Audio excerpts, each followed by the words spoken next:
할렐루야. 여러분 인사하겠습니다. 잘 오셨습니다. 은혜 많이 받읍시다.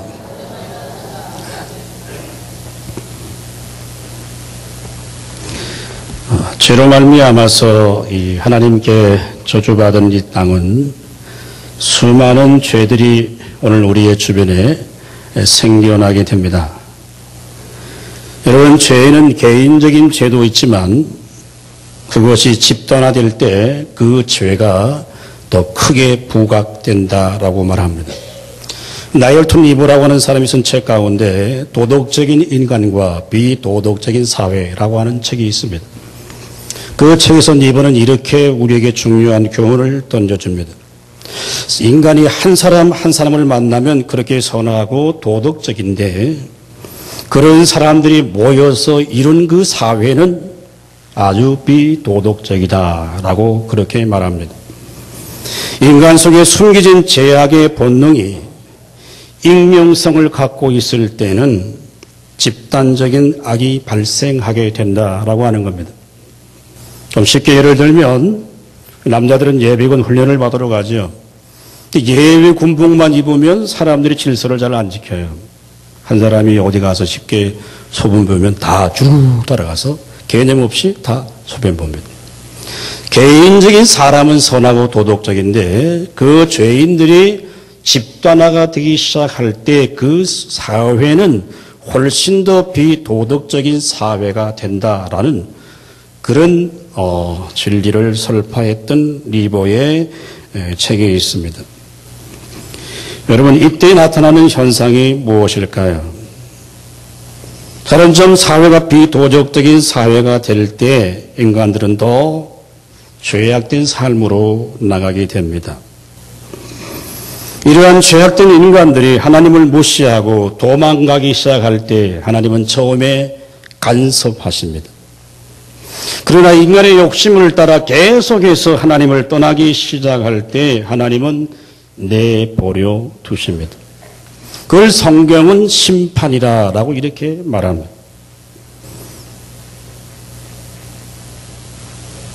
이때 나타나는 현상이 무언가? 인간은 하나님으로부터 공급받아야 될 자원을 자신의 힘으로 자신의 능력으로 확보하기 위해서 사람은 점점점 이기적이고 탐욕적인 삶을 살아가게 된다라고 하는 것이죠.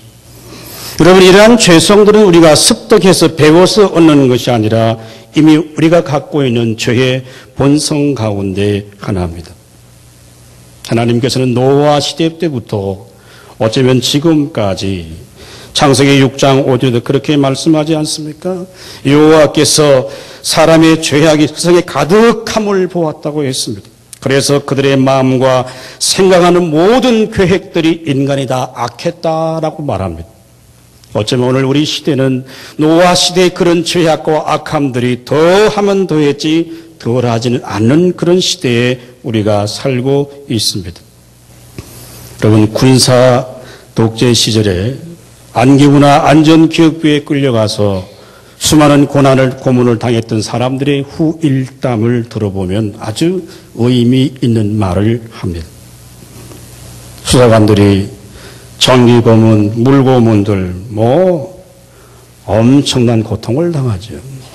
그런데 그런 고문을 하는 수사관들이 잠깐 짬을 내어서 자신들의 가족들에게 전화를 한대요.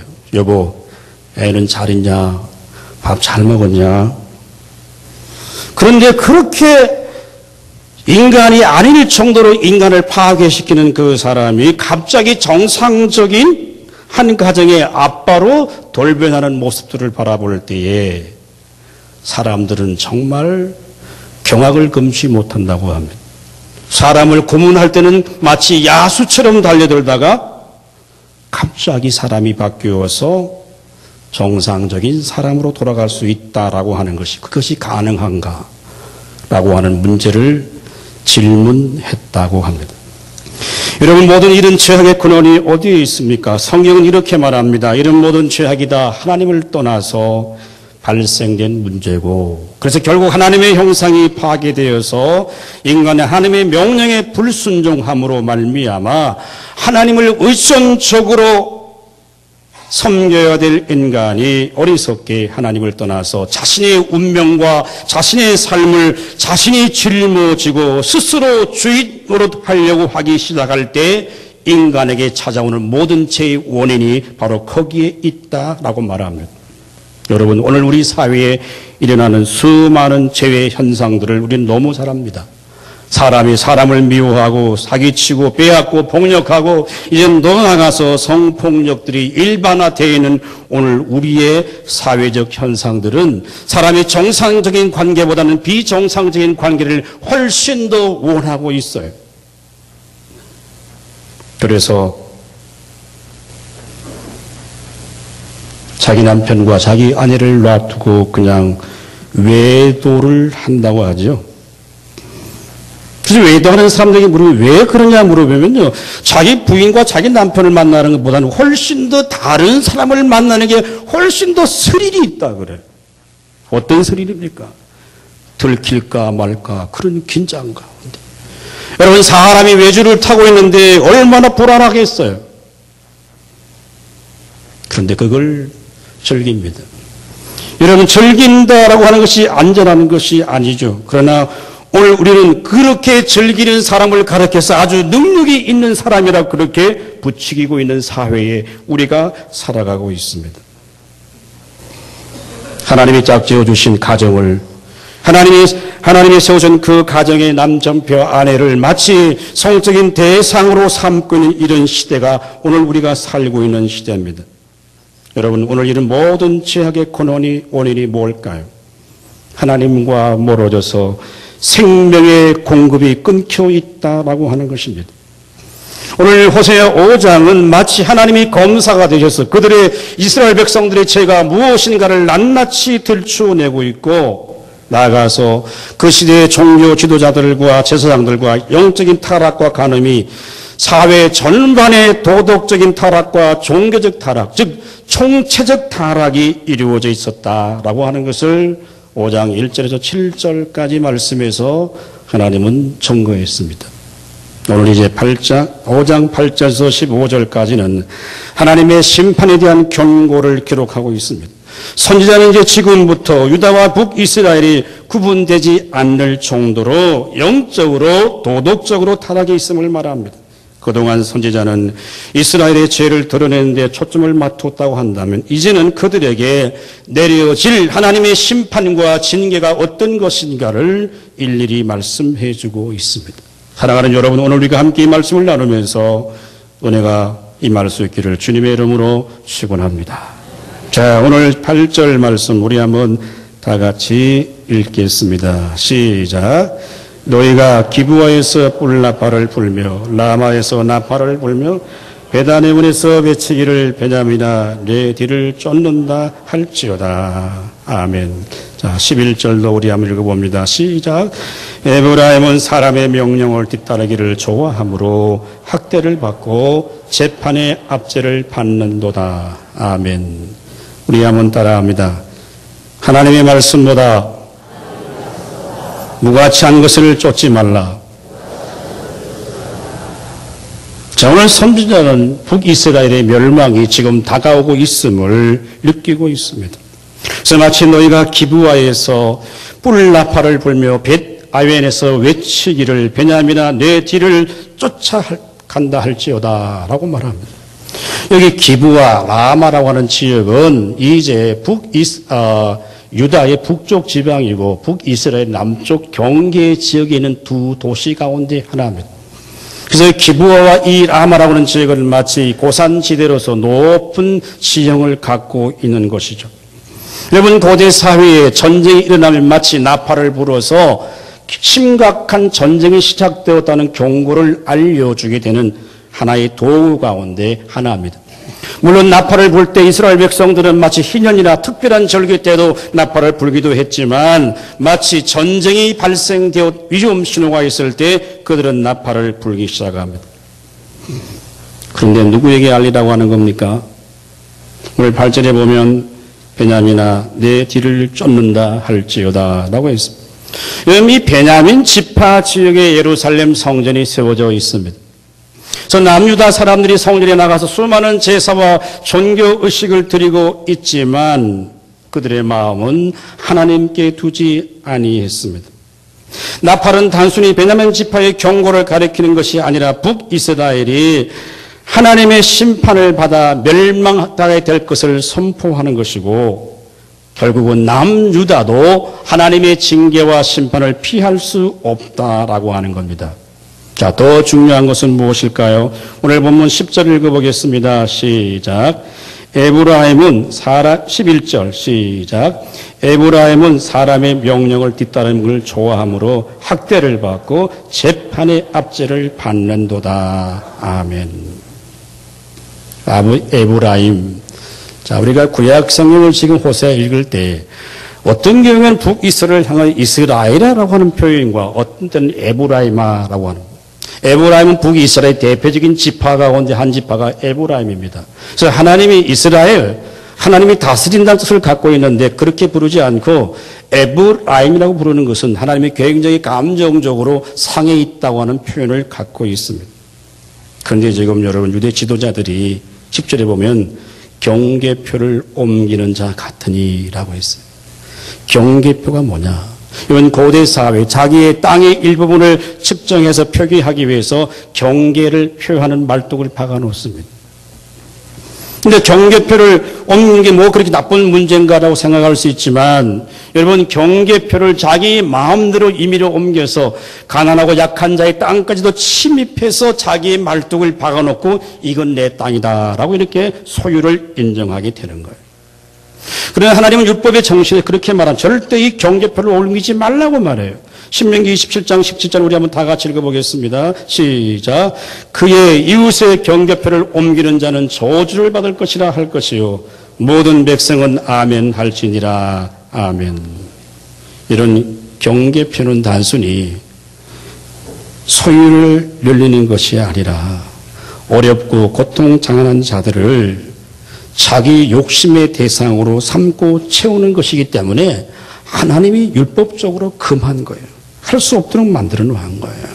그래서 지금 유대 사회의 모든 고위 관직들이 어떻게 하느냐? 모든 것을 자기 편의주의대로 만드는 거예요.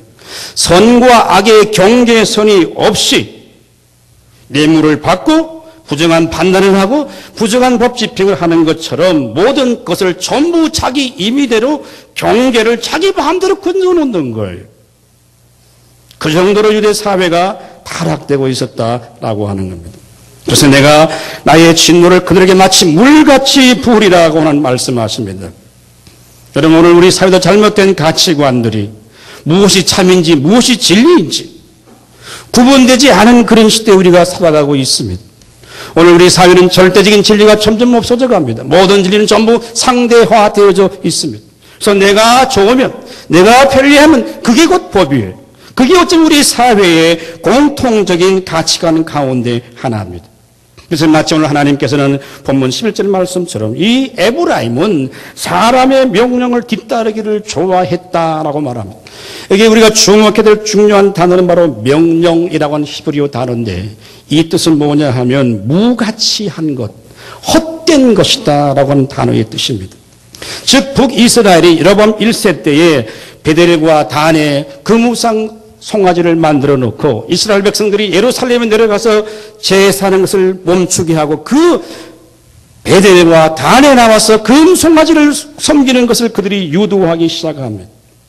그래서 하나님의 뜻보다는 그들이 마치 우상 앞에 나가서 절하고 그 헛되고 헛된 무가치한 우상 앞에 절하는 것을 오늘 비유를 들면서 에브라임은 사람의 명령을 뒤따르기를 좋아했다라고 하는 겁니다.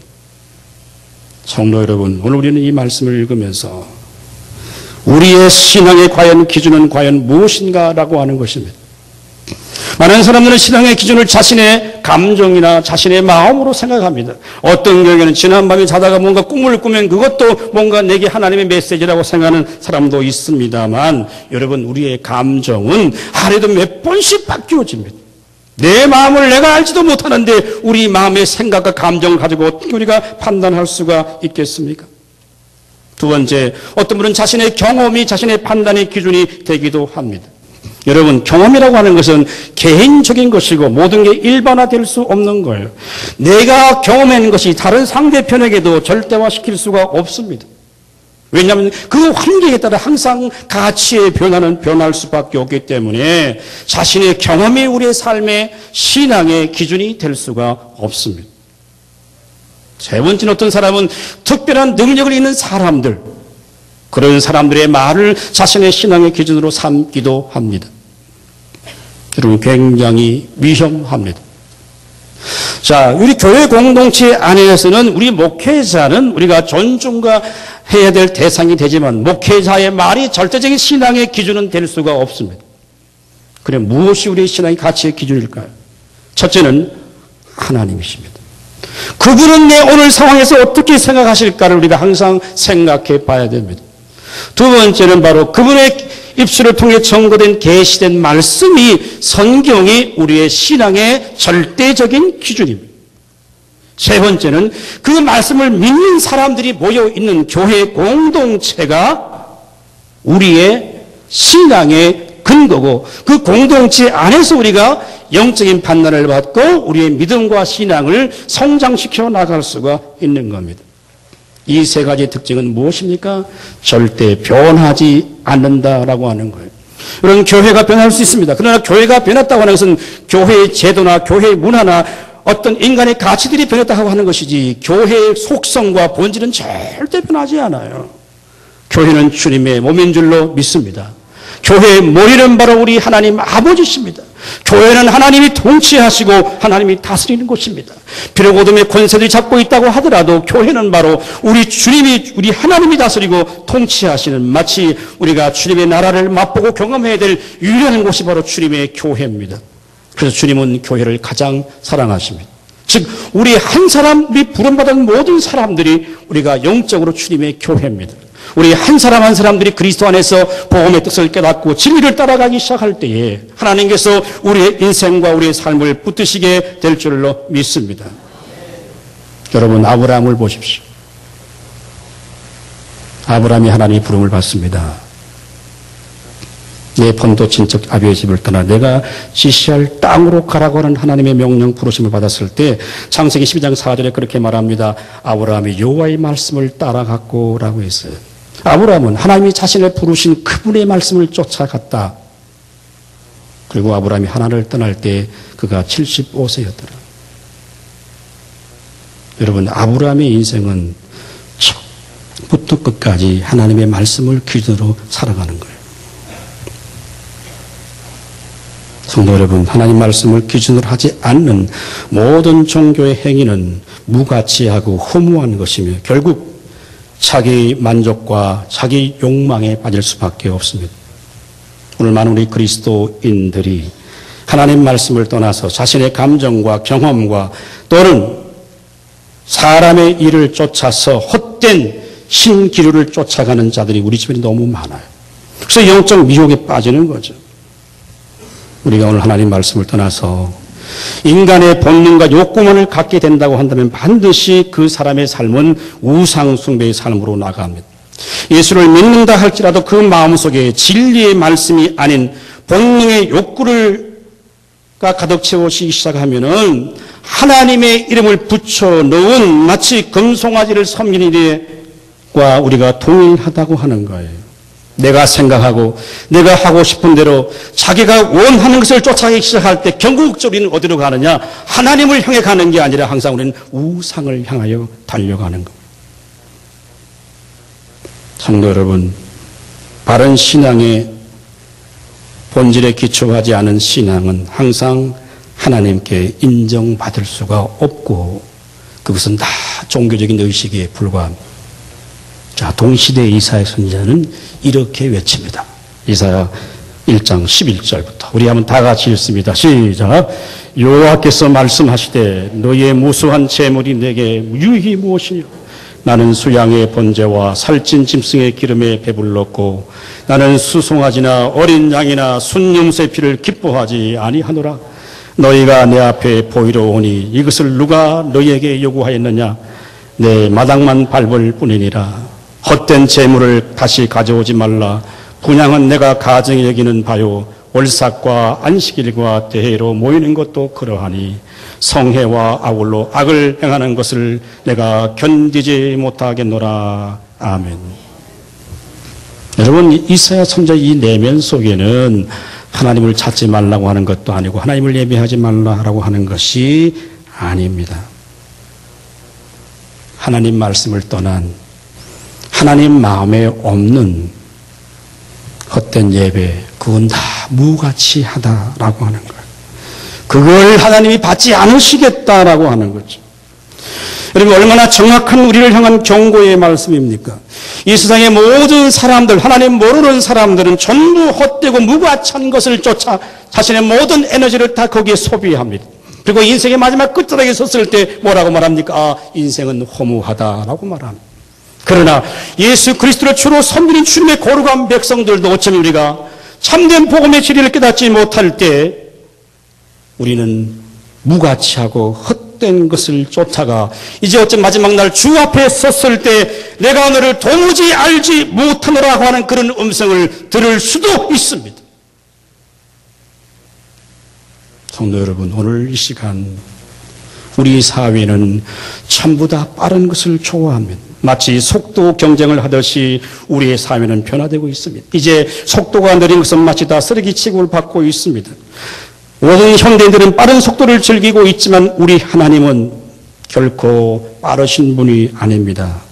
더 기다리시고 더 늦추시고 지금도 긍휼에 풍성하신 그 하나님은 결코 조급해하지 않으시고 한없이 오늘 저와 여러분을 기다리는 분이신 줄로 믿을 수 있기를 주님의 이름으로 축원합니다.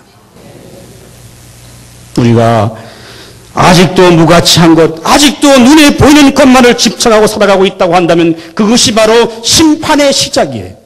그것이 하나님의 경고의 시작이에요.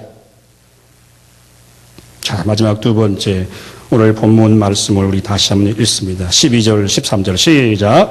그러므로 내가 에브라임에게는 것 같으며 유다 족속에게는 썩이는 것 같도다.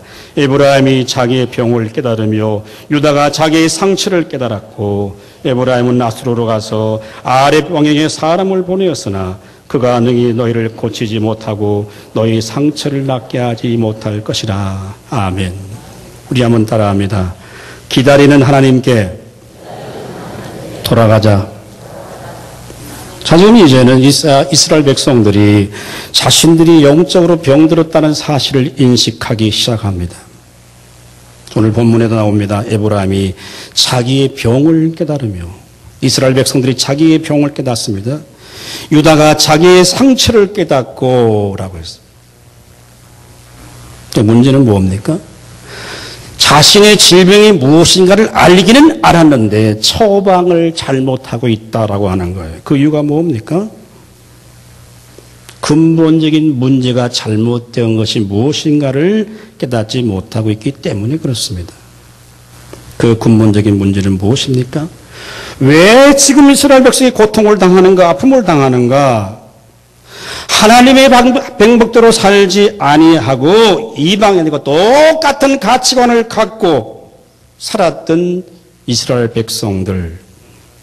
그래서 하나님께서는 마치 어떻게 표현합니까? 12절에 이렇게 표현합니다. 그러므로 내가 에브라임에게는 좀 같으며 유다 족속에게는 썩이는 것 같도다. 여러분, 좀이 치는 게 몸에 보이나요? 여러분, 썩는 게 갑자기 썩지 않습니다. 썩는 줄도 모르게 썩어가고 있죠. 이게 지금 이스라엘 백성들과 유다의 영적인 상태라고 하는 거예요. 영적으로 병들어가는 것이 갑자기 병드는 게 아니면 자기도 모르는 사이에 마치 좀 먹는 것처럼 서서히 먹어가고 부패하는 썩어오신 것처럼 서서히 지금 썩어가고 있다고 하는 거죠. 자, 이스라엘 백성은 지금 서서히 자각 증상을 느끼고 있습니다. 그러나 영적인 질병의 처방이 잘못되었습니다. 그들이 어디로 간다고 했습니까? 오늘 본문은 그렇게 말합니다. 아수르로 가서 야렙 왕에게 사람을 보내었으나. 자신의 고통의 문제, 자신의 질병의 문제, 하나님의 지금 심판과 경계하는 이 시대에 이 질병의 원인의 문제를 찾기 위해서 요 앞으로 돌아가는 것이 아니라 아수르의 힘 있는 군대 장각 야렙이라고, 이 뜻은 바로 싸움꾼이라고 하는 단어의 뜻이에요.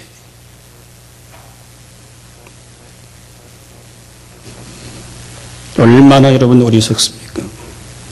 그들의 질병을 당하고 고통당하는 것은 하나님을 버리고 사람의 말을 듣고 헛된 우상 앞에 숭배한 그 결과로 하나님의 심판과 징계가 있는데, 그들은 하나님께 돌아가는 것이 아니라 자기의 문제를 해결하기 위해서 다시 아수르의 야렙 왕에게 나가서 사람을 보내고 자신의 치유받기를 원합니다. 오늘 선지자는 말씀을 통해 뭐라고 말합니까? 너희가 질병의 문제를 알긴 알았지만 바로 처방이 잘못되었다라고 하는 것이죠. 이사야 38장 16절 말씀 우리 한번 다 같이 읽어봅니다. 시작. 주여, 사람이 사는 것이 이에 있고 내 심령의 생명도 온전히 거기에 있사오니 원하건대 나를 치료하시며 나를 살려 주옵소서. 아멘. 히스기야 왕이 벽을 향하여 기도하고 주의 얼굴을 구할 때 하나님이 그에게 은혜를 주셔 15년 동안 생명을 연장하고 난 다음에 그 하나님의 은혜에 감사해서 성전에 나가서 주 앞에 기도했던 내용입니다. 사람이 사는 것이 하나님께 있고 내 심령의 생명도 온전히 거기 있사오니 원컨대 나를 치료하시며 나를 살려 주옵소서. 사랑하는 여러분, 하나님 백성들은 언제나 다시 본질로 돌아가야 돼요. 우리의 신앙의 본질은 무엇입니까? 저는 두 가지라고 생각합니다. 하나님의 말씀과 기도가 마치 우리의 영적인 두 레일처럼 되어 있기 때문에 이 두 레일을 벗어나면 우리의 영혼은 치료받을 수가 없어요. 우리의 영혼의 질병, 우리의 마음에 상한 죄의 문제를 세상의 어떤 것을 우리는 치유할 수가 없습니다.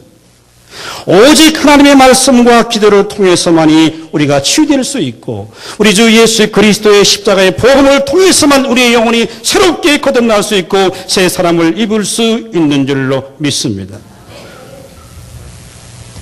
여러분, 이스라엘 백성들은 안타깝게도 이걸 몰랐습니다. 그래서 마지막 하나님이 어떻게 그들에게 말씀하십니까? 자, 우리 15절을 다 같이 읽습니다. 시작. 그들이 그 죄를 뉘우치고 내 얼굴을 구하기까지 내가 이곳으로 돌아가리라. 그들이 고난받을 때에 나를 간절히 구하리라. 아멘. 좀 이 15절 번역이 조금 어려워서 제가 아주 쉬운 성경을 번역을 여러분에게 읽어드리겠습니다.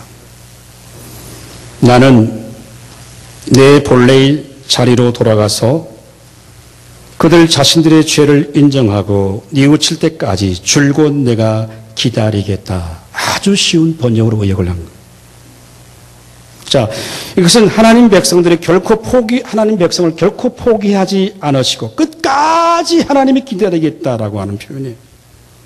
바꾸어 말하면 그 죄를 깨달을 때까지 하나님께서 그들에게 징계하시고 고난 주시고 어려움을 주시고 하나님이 때리시겠다는 거예요.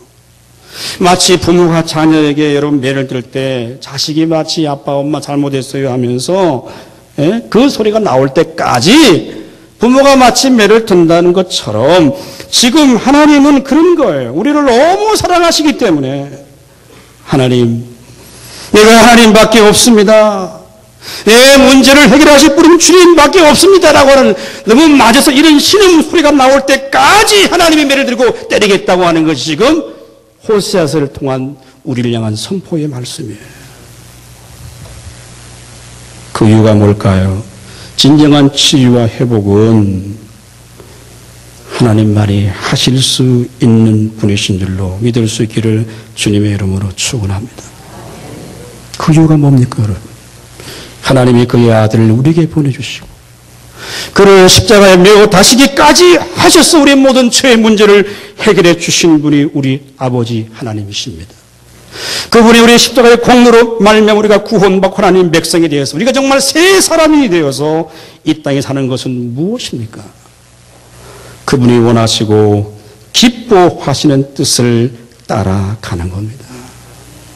그럼에도 불구하고 오늘도 다시 돌아오기를 기다리시는 그 하나님의 마음을 깨달아 알 수 있기를 주님의 이름으로 축원합니다.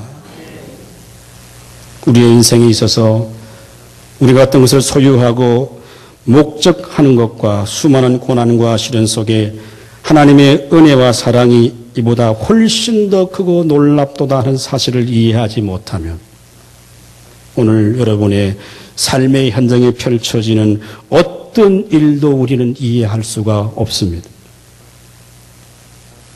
다시 한번 말씀드립니다.